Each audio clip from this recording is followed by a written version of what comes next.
എല്ലാവർക്കും സലു കിച്ചണിലേക്ക് സ്വാഗതം. അപ്പൊ ഇവര് ബാംഗ്ലൂരിൽ നിന്ന് വന്ന ആ സമയത്തെ പ്ലാൻ ചെയ്യുന്നുണ്ടായിരുന്നു ഇവരെല്ലാവരും ഒരുമിച്ച് ഇതുപോലെയൊക്കെ കറങ്ങാൻ പോകണം എന്നുള്ളത്. പക്ഷെ ഇതിപ്പോ പോകുന്നതിന്റെ തലേ ദിവസമാണ് ഇതാ നടക്കണത്. അതും രാത്രിയാണ് ഇവര് എല്ലാവരും കൂടി ഇറങ്ങിയത്. അപ്പൊ ഞങ്ങളെ വിളിച്ച് ഞങ്ങൾ പറഞ്ഞ് ഞങ്ങൾക്ക് വേറെ പരിപാടിയൊക്കെ ഉണ്ട്, ഇനിയിപ്പൊ ഇങ്ങനെ വരാനായിട്ട് ടൈമില്ല, നിങ്ങൾ പൊയ്ക്കോന്ന് പറഞ്ഞു. അങ്ങനെ ഇവരെല്ലാവരും കൂടി സനക്കുട്ടിയും കൊണ്ട് വന്നതാണ് കേട്ടോ. അപ്പം സലു ഞാൻ പറഞ്ഞില്ലേ ലീവൊക്കെ എടുത്താണ് ഇവര് നമ്മുടെ സുൽത്താനും റിസ്വാനും വരുന്നത് പ്രമാണിച്ച് നിന്നത്. പിന്നെ നമ്മൾ റിസോർട്ടിലേക്ക് പോയി. അങ്ങനെ കുറച്ച് തിരക്കുകൾ ഉള്ളത് കൊണ്ട് ഇങ്ങോട്ടേക്ക് വന്നിട്ടേ ഉണ്ടായിരുന്നില്ല കേട്ടോ. അപ്പം സലുവിന് ഭയങ്കര ഒരു സന്തോഷം വെച്ചാൽ സുൽത്താനും റിസ്വാനും ഒക്കെ ആയിട്ട് സനക്കുട്ടി ഇവിടെ വന്നിട്ട് ഇങ്ങനെ ഇതുപോലെ എല്ലാവരും ഒരുമിച്ച് കളിപ്പിക്കാം എന്നൊക്കെ ഉള്ളതാണ് കേട്ടോ. അവർക്കും ഇഷ്ടം തന്നെയാണ് കേട്ടോ സനക്കുട്ടിയായിട്ട് ഇങ്ങനെ നിന്ന് അവൾക്ക് ഇഷ്ടമുള്ള അനുസരിച്ച് അവളെ കളിപ്പിക്കുക എന്നുള്ളത്. മറ്റേന്ന് പറഞ്ഞു കഴിഞ്ഞാൽ നമ്മൾ വരുമ്പോഴല്ലേ ഇതുപോലെയൊക്കെ കൊണ്ടുവരുന്നത്. അപ്പം സനക്കുട്ടി ഇതാ ഇവിടെ വന്നിട്ട് സുൽത്താൻ പറയുന്നുണ്ടായിരുന്നു ഭയങ്കര ഇങ്ങനെ എല്ലാം അറിയാം എന്നുള്ള മട്ടിലാണ് ഓരോ കാര്യങ്ങളൊക്കെ ഇവിടെ വന്ന് നിന്ന് കളിയും ഒക്കെ നടത്തിയിട്ട് ഇവരെ വിളിച്ച് കാണിക്കുകയാണെന്ന്. ആദ്യമായിട്ട് ഇവർ കാണുന്നത് പോലെയാണ് ഓരോന്ന് വിളിച്ച് കാണിപ്പിക്കുന്നതെന്നാണ് പറഞ്ഞത് കേട്ടോ. എന്തായാലും നമ്മുടെ സനക്കുട്ടി ഭയങ്കര ഹാപ്പി തന്നെയാണ്. പിള്ളേർക്കൊക്കെ ഇങ്ങനെ തന്നെയാണല്ലോ ഇപ്പൊ എല്ലാവരും ഒരുമിച്ച് നമ്മളിപ്പോ ഒറ്റയ്ക്കൊക്കെ കൊണ്ടുപോകുന്നതെന്നും ഇതുപോലെ അവൾ ഇഷ്ടപ്പെടുന്ന ആൾക്കാരുടെ ഒപ്പം ഇത് കളിക്കാനൊക്കെ കൊണ്ടുപോകുമ്പം പ്രത്യേക ഒരു സന്തോഷം തന്നെയാണ് കേട്ടാ.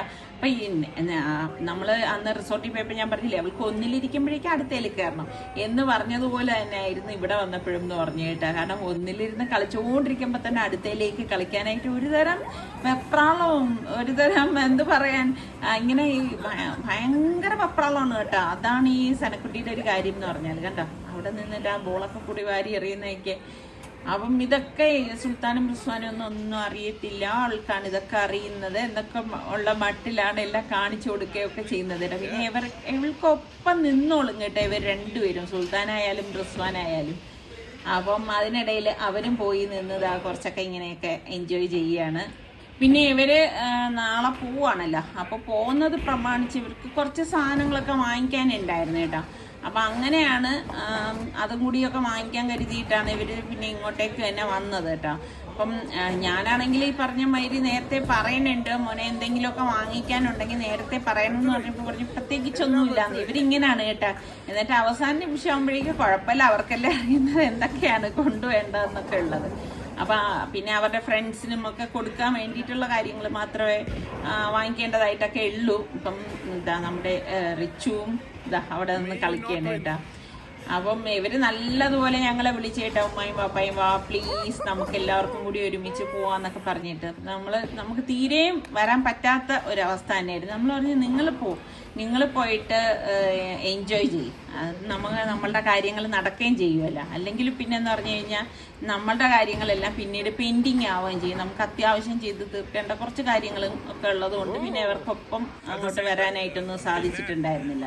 പിന്നെ സുൽത്താൻ പറയുന്നുണ്ടായിരുന്നു കേട്ടോ ഇവർക്ക് നമ്മുടെ സനക്കുട്ടിക്കാണെങ്കിൽ ഇങ്ങനെ ഇവിടെ നിന്ന് കളിച്ചിട്ടും പിന്നെ അടുത്ത സ്ഥലത്തേക്ക് പോകാൻ വേണ്ടിയിട്ട് അവരെ അവള് നേരെ സംസാരിക്കാനൊന്നും തുടങ്ങിയിട്ടില്ലെങ്കിലും കാര്യങ്ങളെല്ലാം പറഞ്ഞ് ഫലിപ്പിക്കാൻ ഭയങ്കര മിടുക്കിയാണ് കേട്ടോ.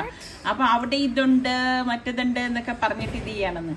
അപ്പം ഇതിനിടയിൽ സൽമാൻ അവൾക്ക് കഴിക്കാനുള്ള വാങ്ങിച്ചു കൊടുത്തു. പിന്നെ അവര് ഫുഡ് കഴിക്കാനായിട്ട് പോയി. ഇപ്പം ഞങ്ങളുടെ അടുത്ത് വിളിച്ചിട്ട് പറഞ്ഞു പാഴ്സൽ വാങ്ങിയിട്ട് വരും, നിങ്ങൾ വെളിയിൽ നിന്നൊന്നും കഴിക്കരുത്, ഫുഡൊന്നും വാങ്ങിച്ച് കഴിച്ചേക്കരുത് എന്നൊക്കെ ഞങ്ങളുടെ അടുത്ത് ഇവർ വിളിച്ച് പറഞ്ഞിരുന്നു കേട്ടോ.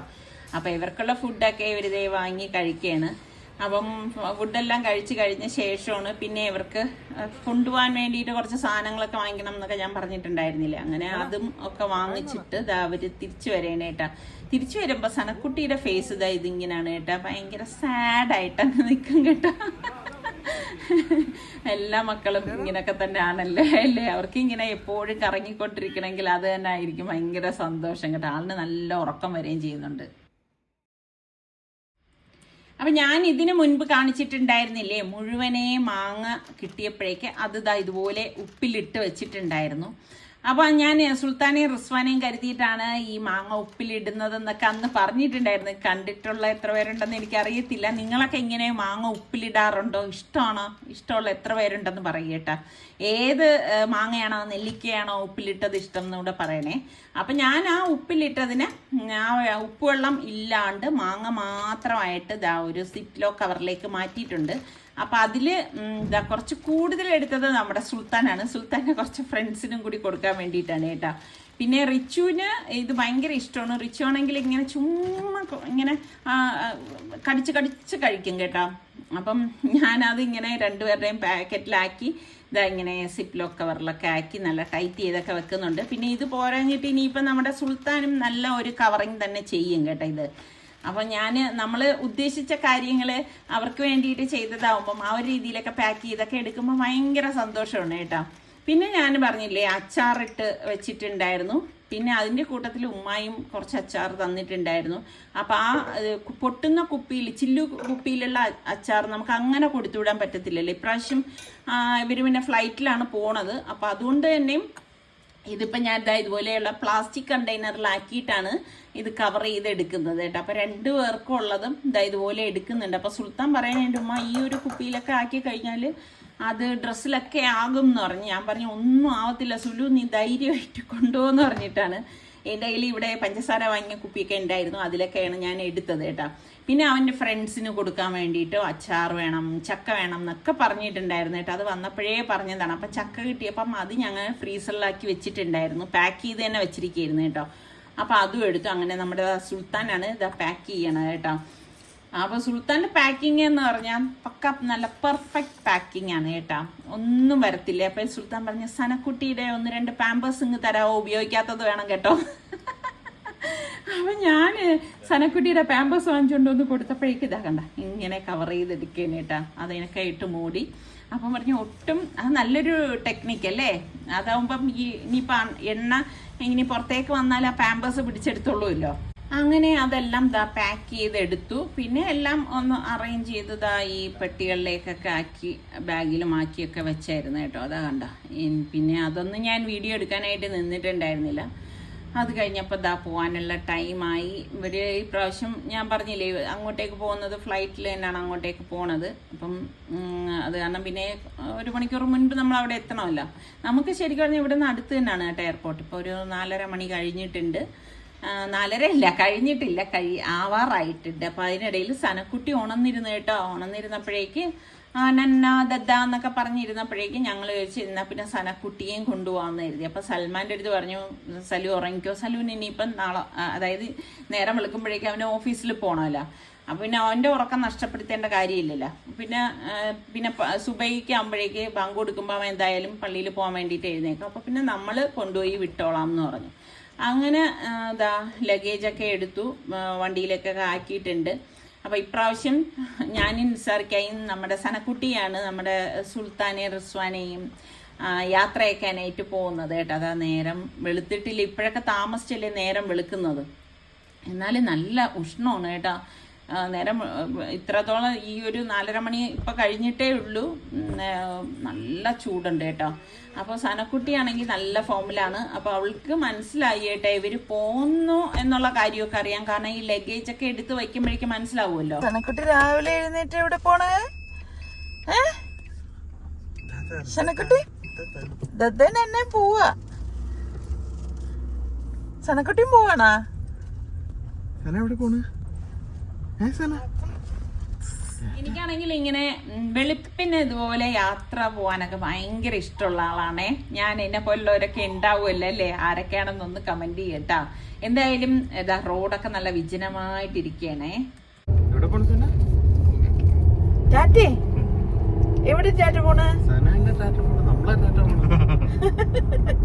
സന വിചാരിച്ച സനക്കുട്ടി ടാറ്റ പോണെന്നാ ആണോ? സനക്കുട്ടി ഒറ്റയ്ക്കാണല്ലോ, ദദ്ദായുമില്ല നന്നായുമില്ല അല്ലേ? നിങ്ങളെല്ലാരും ഇല്ലേ? എന്നാലും നിങ്ങളുള്ളത് പോലെ അല്ലല്ലോ അല്ലേ സന? അങ്ങനെ സനക്കുട്ടി ഇങ്ങനെ ചെറിയൊരു വിഷമത്തിൽ ഇരിക്കുന്നുണ്ട്. നമ്മളുടെ ഇവിടുത്തെ ഡൊമസ്റ്റിക് എയർപോർട്ടിലാണ് കേട്ടോ നമ്മൾ വന്നിരിക്കുന്നത്. അപ്പോൾ അവിടെ എന്തോ പണിയൊക്കെ ഉള്ളത് കാരണം ഇങ്ങനെ ഡൈവേർട്ട് ചെയ്ത് ഇട്ടിരിക്കുകയാണ്. നമ്മളങ്ങനെ അവിടെ എത്തി. തിരക്കും കാര്യങ്ങളും ഒന്നും ഉണ്ടായിരുന്നില്ല കേട്ടോ. അപ്പം ശരിക്കും പറഞ്ഞാൽ ഇവർ വരുമ്പോൾ ഭയങ്കര സന്തോഷമാണ് കേട്ടോ. പിന്നെ തിരിച്ചു പോകുമ്പോൾ ഭയങ്കര സങ്കടമാണ് കേട്ടോ. അതിനി എത്ര പ്രാവശ്യം ഇങ്ങനെ വന്ന് പോകുന്നെന്ന് പറഞ്ഞു കഴിഞ്ഞാലും അത് ഇവിടെ ബാംഗ്ലൂർ വരെ അല്ലേ ഉള്ളൂ എന്നൊക്കെ വിചാരിച്ചു കഴിഞ്ഞാലും അത് ശരിക്കും പറഞ്ഞാൽ ഭയങ്കര ഒരു വിഷമം തന്നെയാണ്. പിന്നെ ഈ വിഷമത്തിൻ്റെ ഇടയ്ക്ക് ഒരു ആശ്വാസം എന്ന് പറയുന്നത് നമ്മുടെ സനക്കുട്ടി നമ്മുടെ കൂടെ നിൽക്കുമ്പോഴാണ് കേട്ടോ. ശരിക്കും പറഞ്ഞാൽ പിള്ളേരെ വീട്ടിൽ പിരിയുമ്പോൾ ഭയങ്കര ഒരു വിഷമം തന്നെയല്ലേ. അങ്ങനെ ഇതേ സനക്കുട്ടി ഇങ്ങനെ ഉമ്മയൊക്കെ കൊടുത്തിട്ട് അവൾക്ക് മനസ്സിലാവുന്നുണ്ട്. ഞാൻ പറഞ്ഞില്ലേ ഇവർ പോകുന്നത് ലഗേജും ഒക്കെ ആയിട്ട് പോകുന്നതാണുമ്പോൾ. റിച്ചുവിനാണെങ്കിൽ സത്യം പറഞ്ഞാൽ പോകാനൊട്ടും മനസ്സേ ഉണ്ടായിരുന്നില്ല കേട്ടോ. അങ്ങനെ യാത്രയൊക്കെ പറഞ്ഞ് അവരിതാ പോവാണ്. അപ്പോൾ രണ്ടുപേരും ഒരുമിച്ചുള്ളത് കൊണ്ട് അതായത് യാത്രയിലും ഒരുമിച്ചല്ലേ പോകുന്നത്. അതുകൊണ്ട് നമുക്കും വലിയൊരു ആശ്വാസം തന്നെയാണ്. ഒറ്റയ്ക്കൊക്കെ ആണെങ്കിലാണ് നമുക്കും ഒരു ബുദ്ധിമുട്ട്. പിന്നെ ബാംഗ്ലൂരിൽ എത്തിക്കഴിഞ്ഞാൽ പിന്നെ രണ്ടുപേരും രണ്ട് സ്ഥലത്തേക്കാണ് പോണത്. കാരണം രണ്ടുപേരും സെപ്പറേറ്റ് ആയിട്ടല്ലേ താമസിക്കുന്നത്. ഓരോരുത്തരും അവരവരുടെ ഓഫീസിനടുത്തായിട്ടാണ് താമസിക്കുന്നത് കേട്ടോ. അങ്ങനെ അവരിതാ യാത്ര പറഞ്ഞ് പോവാണ് കേട്ടോ. ശരിക്കും ഗൾഫിലൊക്കെ പോകുന്ന ആ ഒരു ഫീലിംഗ് തന്നെയാണ് ഇവിടുന്ന് ബാംഗ്ലൂർ വരെ മക്കൾ പോയാലും ഉണ്ടാവുന്നത് കേട്ടോ. അത് നമുക്കും അനുഭവിക്കുന്നവർക്ക് ആ കാര്യം പറഞ്ഞാൽ മനസ്സിലാവത്തുള്ളൂ എന്നുള്ളതാണ് വാസ്തവം. ശരിയല്ലേ? എന്നെ പോലെയുള്ള എത്രയോ ആൾക്കാരുണ്ടാവും അല്ലേ. അങ്ങനെ ഇപ്പം നമുക്കിവിടെ വണ്ടി ഇട്ടിരുന്നിടത്ത് തന്നെ നിൽക്കുമ്പോഴേക്ക് കാണാൻ പറ്റിയേട്ടാ അവരങ്ങനെ യാത്ര പറഞ്ഞ് പോകുന്നത്. പിന്നെ ഇതാ കണ്ടോ, എയർപോർട്ടിലൊന്നും തിരക്കേ ഉണ്ടായിരുന്നില്ല കേട്ടോ. അപ്പം നമ്മൾ ജസ്റ്റ് അവർ ഇറങ്ങി പോയ അത്രയും നേരം മാത്രമല്ലേ എടുത്തിട്ടുള്ളൂ. അപ്പോഴും നേരം വെളുത്തിട്ടൊന്നുമില്ല. അപ്പം ഇനിയിപ്പം നമ്മൾ നേരെ വീട്ടിലേക്കാണ് പോണത്. ഇനിയിപ്പം നിസാർക്കൊക്കെ എന്തായാലും സൽമാൻ്റെ ഒപ്പം പള്ളിയിൽ പോകാനുള്ളൊരു ടൈം കിട്ടിയിട്ടുണ്ട് കേട്ടോ. മറ്റേതെന്ന് പറഞ്ഞാൽ കിട്ടുമോ എന്ന് സംശയിച്ചാണ്. അല്ലെങ്കിൽ പിന്നെ നിസാർക്ക് അവിടെ വള്ളക്കടവ് പള്ളിയിലെല്ലാം പോകത്തേ ഉണ്ടായിരുന്നുള്ളൂ കേട്ടോ. എന്തായാലും ഇവിടെ കറക്റ്റായിട്ട് എത്തി. അപ്പം ഞങ്ങൾ വീട്ടിൽ വന്നു കഴിഞ്ഞപ്പോഴേക്ക് സുലു 1-2 ക്ലിപ്പ് അയച്ചു തന്നതാണ് കേട്ടോ. അപ്പം ഞാൻ എപ്പോഴും പറയും നിങ്ങൾ യാത്ര ചെയ്യുമ്പോൾ എനിക്കിങ്ങനെ വീഡിയോ ക്ലിപ്പൊക്കെ അയച്ചു തരണമെന്ന്. അങ്ങനെ അവരൊന്ന് അയച്ചു തന്നതാണേ. ഇന്ന് എനിക്കൊരു 8ന്റെ പണി കിട്ടിയെന്ന് തന്നെ പറയാൻ കേട്ടോ. കാരണം രാവിലെ പുട്ടും പഴമായിരുന്നു. അപ്പോൾ പ്രശ്നങ്ങളൊന്നും ഉണ്ടായിരുന്നില്ല. അടുത്ത് ഞാൻ കുക്ക് ചെയ്യാൻ വന്നപ്പോഴേക്കുണ്ട് കറി വെക്കാൻ ഒരുങ്ങുമ്പോൾ ഉണ്ട് ഗ്യാസ് തീർന്നു പോയി. എൻ്റെ കയ്യിലാണെങ്കിൽ സ്പെയറും ഇല്ല. അപ്പോൾ പിന്നെ ഞാൻ നമ്മളുടെ ഇൻഫ്രാറെഡ് കുക്ക് ടോപ്പിൽ വെച്ച് തന്നെ കുക്ക് ചെയ്യാമെന്ന് കരുതി. ഇൻഡക്ഷൻ കുക്കറുണ്ട്, പക്ഷെ അതിൽ നമുക്ക് എല്ലാത്തരം പാത്രങ്ങൾ ഉപയോഗിക്കാൻ പറ്റത്തില്ലല്ലോ. ഇതാകുമ്പോൾ നമുക്ക് മൺചട്ടി, അലുമിനിയം, അല്ലെങ്കിൽ നമ്മളുടെ കാസ്റ്റ് അയൺ, നമ്മൾ ഗ്യാസ് സ്റ്റോപ്പിൽ ഏതൊക്കെ കുക്ക് ചെയ്യാൻ ഉപയോഗിക്കുന്നോ അതെല്ലാം നമുക്ക് ഇതിൽ കുക്ക് ചെയ്യാനായിട്ട് പറ്റും. അപ്പോൾ അതുകൊണ്ട് തന്നെ പിന്നെ വലിയ പ്രശ്നങ്ങളും കാര്യങ്ങളും ഒന്നുമില്ല. അപ്പോൾ വെളിച്ചെണ്ണ ഒഴിച്ച് ഉലുവയിട്ട് പൊട്ടിച്ച ശേഷം കൊച്ചുള്ളിയും വെളുത്തുള്ളിയും ഇഞ്ചിയൊക്കെ ഒന്ന് വഴറ്റിയെടുക്കാനായിട്ട്. അപ്പം ഇന്ന് നല്ലൊരു മുളകിട്ട മീൻകറിയൊക്കെ ഉണ്ടാക്കണം എന്നൊക്കെ ഭയങ്കര ആസ്വദിച്ചൊക്കെ വന്നതാണേ. ശരിക്കും ഇപ്പം ഗ്യാസ് കിട്ടാത്തത് വലിയൊരു പ്രശ്നം തന്നെയാണ് അല്ലേ. നമ്മൾ ബുക്ക് ചെയ്യണമെങ്കിൽ പോലും 10-25 ദിവസം കഴിഞ്ഞിട്ടേ നമുക്ക് ബുക്കിംഗ് പോലും അവർ സ്വീകരിക്കത്തുള്ളൂ. അപ്പോൾ അതൊക്കെ വലിയ വിഷയമായിട്ട് വന്നിരിക്കുകയാണ്. ഇനിയിപ്പം എല്ലാം ഇങ്ങനെ ലുബ്ധിച്ച് നമ്മൾ കുക്ക് ചെയ്യണം. പിന്നെ ഇതുപോലെ അതായത് നമുക്ക് ഇൻഡക്ഷൻ കുക്കറും ഇൻഫ്രാറെഡും ഒക്കെ ഉള്ളവർക്ക് കുറേയൊക്കെ നമുക്ക് അതിനെ ആശ്രയിക്കാം. അപ്പം ഞാൻ മസാല എന്ന് പറയുന്നത് ഞാൻ മുളക് പൊടിയും ലേശം മഞ്ഞൾപ്പൊടി മാത്രമേ എടുത്തിട്ടുള്ളൂ. അതൊന്ന് വെള്ളത്തിൽ കലക്കിയതാണ് ഇതിലേക്ക് ഒഴിച്ചിട്ട് പാകത്തിനുള്ള ഉപ്പും ഇട്ട് ഒന്ന് ഇളക്കി കൊടുക്കാൻ കേട്ടോ. പിന്നെ എൻ്റെ ഈ ചട്ടി എന്ന് പറയണത് കണ്ട ഒരു ഉരുണ്ട ചട്ടിയായിപ്പോയി. അടിവശം പരന്ന ചട്ടിയാണെങ്കിൽ കുറച്ചുകൂടി ഈസി ആയിട്ട് നമുക്ക് ഇതിൽ കുക്ക് ചെയ്യാനായിട്ട് പറ്റിയാണ്. ഇത് നന്നായിട്ട് കുക്ക് ചെയ്ത് വരുന്നുണ്ട്, പക്ഷെ ഞാൻ ഒരു കൈ കൊണ്ട് ഇതിനെ പിടിക്കണം, അല്ലെങ്കിൽ അത് ആടി നിൽക്കുകയാണ് കള്ളുകൂടിയന്മാരെ പോലെ. അപ്പോൾ നമുക്കിതാ ഈ നമ്മളുടെ പുളിയുണ്ടല്ലോ, ഞാനിത് കുടംപുളിയാണേ കുറച്ചെടുത്ത് വെള്ളത്തിൽ തിളപ്പിച്ചതാണ്. അതും കൂടി ഇതിലേക്ക് ഒഴിച്ചു കൊടുക്കുകയാണ്. എന്നിട്ട് ഇതുപോലെ ഒന്ന് തിള വരുന്ന സമയത്ത് കുറച്ച് വെള്ളം കൂടി ഇതിലേക്ക് ഒഴിച്ചു കൊടുക്കുന്നുണ്ട്. ശരിക്കും നിങ്ങൾക്കൊക്കെ മുളകിട്ട മീൻ കറിയാണോ ഇഷ്ടം, തേങ്ങ അരച്ച കറിയാണോ ഇഷ്ടം? എനിക്കാണെങ്കിൽ അങ്ങനെ ഇരിക്കുമ്പോൾ തോന്നും കേട്ടോ മുളകിട്ട കറി കഴിക്കണം എന്നൊക്കെ. ഇവിടെ പിള്ളേരാണെങ്കിൽ മീൻ കറി എടുക്കത്തേ ഇല്ല കേട്ടോ. ഞാൻ നിർബന്ധിച്ചാണ് അവരെ കൊണ്ട് കഴിപ്പിച്ചിരുന്നത്. അപ്പം ഇതുപോലെയൊക്കെയുള്ള പിള്ളേർ നിങ്ങളുടെ വീട്ടിലും ഉണ്ടോ? അപ്പോൾ സുൽത്താനും റിസ്വാനെയൊക്കെ ഞാൻ ഇവിടെ വരുന്ന എല്ലാ ദിവസവും ഞാൻ ഇതുപോലെ മീൻകറി ഉണ്ടാക്കിയൊക്കെ കൊടുക്കുമായിരുന്നു. ഇതിലേക്ക് തിളച്ച വെള്ളം ഒഴിച്ചിട്ട് ഞാൻ മൂടി വെച്ച് കൊടുത്തു. തിളച്ച വെള്ളം മാത്രമേ നമ്മളിങ്ങനെ ചേർക്കാവൂ കേട്ടോ. അപ്പോൾ കെറ്റിലാണ് ഞാൻ തിളപ്പിച്ച് ഇപ്പോഴും വയ്ക്കുന്നത്. എങ്കിലും മാത്രമേ ആ കറിക്ക് നല്ല സ്വാദൊക്കെ ഉണ്ടാവത്തുള്ളൂ. അപ്പോൾ ഇതുപോലെ നല്ല വെട്ടിത്തിളയ്ക്കുന്ന സമയത്ത് നല്ല പാര കിട്ടിയിട്ടുണ്ടായിരുന്നു. അപ്പോൾ പാര മീൻ ഇതിലേക്ക് ഇട്ട് കൊടുക്കാൻ കേട്ടോ. ഇനി ഇത് നമുക്ക് നല്ലതുപോലെ ഒന്ന് വെന്ത് വരണം. ഒരു 3-4 മിനിറ്റ് കൊണ്ട് തന്നെ ശരിക്കും മീൻ വെന്ത് കിട്ടും. ഒരുപാട് ഓവറായിട്ട് നമ്മൾ മീൻ കുക്കാക്കി കഴിഞ്ഞ് കഴിഞ്ഞാൽ മീനിന് ടേസ്റ്റ് ഉണ്ടാകത്തില്ല കേട്ടോ. അതാണ് അതിൻ്റെ വാസ്തവം എന്ന് പറയുന്നത്. അപ്പോൾ ദാ ഇനിയിപ്പം ഇതൊന്ന് തിളക്കട്ടെ കേട്ടോ. അപ്പം ഗ്യാസിന് പ്രശ്നമുള്ളവരൊക്കെ ഒന്ന് കമൻറ്റ് ചെയ്യണം കേട്ടോ. എൻ്റെ ഗ്യാസ് ഞാൻ ബുക്ക് ചെയ്തിട്ടുണ്ടായിരുന്നു കേട്ടോ, കുറേ ആയ ബുക്ക് ചെയ്ത് OTP ഒക്കെ വന്നതാണ്. അപ്പം ഇന്നോ നാളെയോ കിട്ടും എന്നാണ് അവർ പറയുന്നത് കേട്ടോ. ഞാനിങ്ങനെ ഓരോ ദിവസം ആകുമ്പോഴേക്കും അവിടെ ഫോൺ ചെയ്യുമ്പോഴേക്കും കൊടുത്തുവിടാം, ഇന്ന് കൊടുത്തുവിടാം എന്ന് പറയും. പക്ഷെ അന്നത്തെ ദിവസം കഴിയുന്നുണ്ട്. ഇനിയിപ്പോൾ എന്തൊക്കെ ആവും എന്നൊന്നും ഒരു പിടുത്തവും ഇല്ല. അപ്പോൾ പിന്നെ അതുവരെ നമുക്ക് ഇതിനെ ആശ്രയിച്ചേ പറ്റൂ. എന്തായാലും നമ്മൾ അടിപൊളി മീൻ കറി റെഡി ആയിട്ടുണ്ട്. ഒന്ന് ട്രൈ ചെയ്ത് നോക്കണം കേട്ടോ നിങ്ങൾ. ഈ ഒരു മീൻ കറി ചോറിൻ്റെ കൂടെ മാത്രമല്ല, നമുക്ക് പലഹാരത്തിൻ്റെ കൂടെ കഴിക്കാനും അടിപൊളിയാണ് കേട്ടോ. ഇനി ഞാൻ മറ്റു കറികളൊന്നും ഉണ്ടാക്കുന്നില്ല. അടുത്ത നല്ല റെസിപ്പിയോ വ്ളോഗായിട്ടൊക്കെ കാണുന്നത് വരെ എല്ലാവർക്കും ബൈ.